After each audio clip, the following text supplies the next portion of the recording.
Hello there. So, I realized it has been a few days since I have told you guys a paranormal story.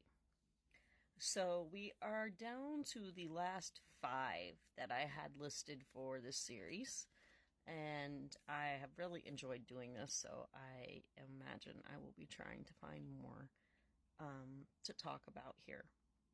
But tonight, I um I have one more UFO incident that took place in Florilla, Alabama. And this actually happened with my youngest son's father. And that was my second husband. And as I've told you all before, those of you who already followed me and have been listening to me for a while know I've been married twice. So we were this was about the time that his grandmother took ill, and it was in like November. And she ended up passing away towards the end of December that same year. But she was put in the hospital, and we were driving to the store to go get some things to bring back to the house. And we were just talking about the situation and what was going on. And as I mentioned before, seeing aircraft in that area wasn't unusual, but what we saw that night was strange.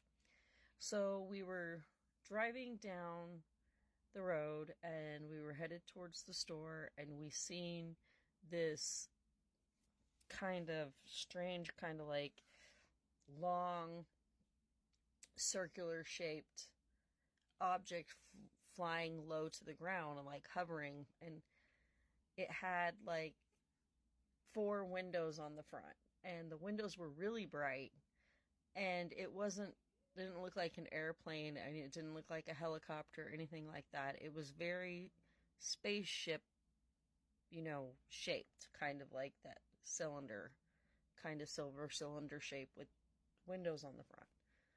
And we both seen it at the same time, and he was like, "Do you see that?" And of course I said, "Yes, of course I see that." And he's like, "I think I want to follow it."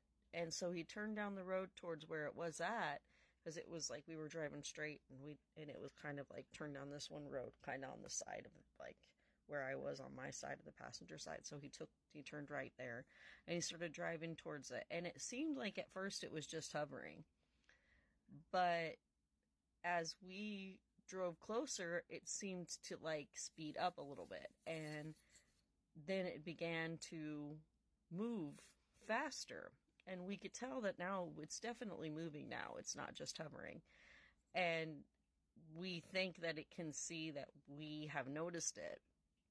So we're like, okay, what's going on? And we continue to drive. He slows down a little bit to ease off of it a little bit to see if it goes back into like its hovering mode. And sure enough, it kind of did. And he ends up stopping, and he's all, "I just don't understand. It doesn't look like any kind of aircraft I've ever seen before. And I don't know how else to explain it other than it being like, it looks like, like a flying saucer." And we both had been star watching and gazing and stuff for a while, so we had an interest in this. And it always seemed like down there you would see something like that at the last moment when you least expected it, because when we would go out there in the woods or go, try to stargaze or anything, we rarely ever saw anything like that. Now, I did see a lot of beautiful star formations and constellations and falling stars and shooting stars in my time out there, but never anything like that. But then whenever we were in town, and we would just be doing normal things like going to the store to pick up some groceries, there'd be weird aircraft in the sky. And this one was just particularly stood out because it was so low to the ground, and you could absolutely see it perfectly. and it was just hovering for the longest time, and it was like nobody else was noticing it. And it was a small town, so I will give it that. And it was later in the evening, it was already dark, which made it even easier to make out, the lights and see that it was a hovering aircraft. But it was really quite large, and, it wasn't like drone size or anything like that. And at that time, drones weren't as readily available as they are now. So it was a very large aircraft, and I really, to this day, have no other way to describe it other than it looking just like one of the spaceships that you would see out of a movie. Now, I contacted MUFON because of some of the things that I seen when I was down in the Florida, Alabama area. And of course, they cited the fact that Eglin Air Force Base was extremely close to where I lived, which was true.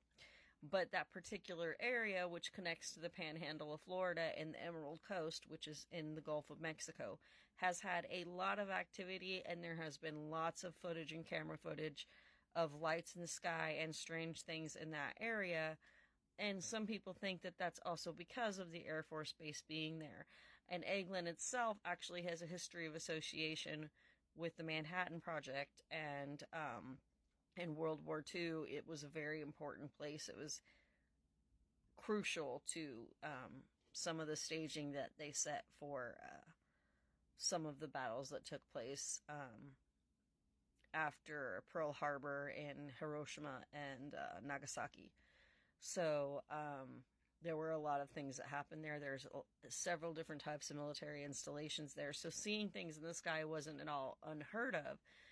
But it was not like anything any of us have ever seen before. And my ex-husband is former military as well, so he actually worked at Eglin, and it's part of the reason why we lived so close to it. And it was definitely an interesting experience living there. I really wish that I had some kind of footage documentation to show people, because it would help make the stories more believable. But they did happen, and there are lots of people that can attest to seeing them now. Whether or not it was actually alien or not, I can't tell you. I just know I seen something strange in the sky, and so did he, and it was not explainable. Could it have been possibly our own making aircraft that are supposed to look a certain way? That's definitely possible. But this thing was in the sky, and it was really weird, and I just wanted to share that one with you guys tonight. Yeah. So, I think that made 2 or 3 UFOs in that area. Wikipedia in physics. And, the Chupacabra story actually took place in Florella, actually, as well, which is in one of the earlier episodes of this series. Again, I have now 4 stories left to share with you guys, and I've had a lot of fun sharing these with you, and I hope that you've enjoyed my content. Again, I said that I was going to be sharing a lot of information about the anthology I'm about to be in. I shared a little bit of a sneak peek yesterday because it was the cover reveal. If you go ahead and check out my videos, you can see the book trailer for that. And check us out next week, because I'm going to have a lot more posted about that. It goes on pre-order this Sunday. That is September the 17th. And it will be available for order on October 17th, just in time for Halloween.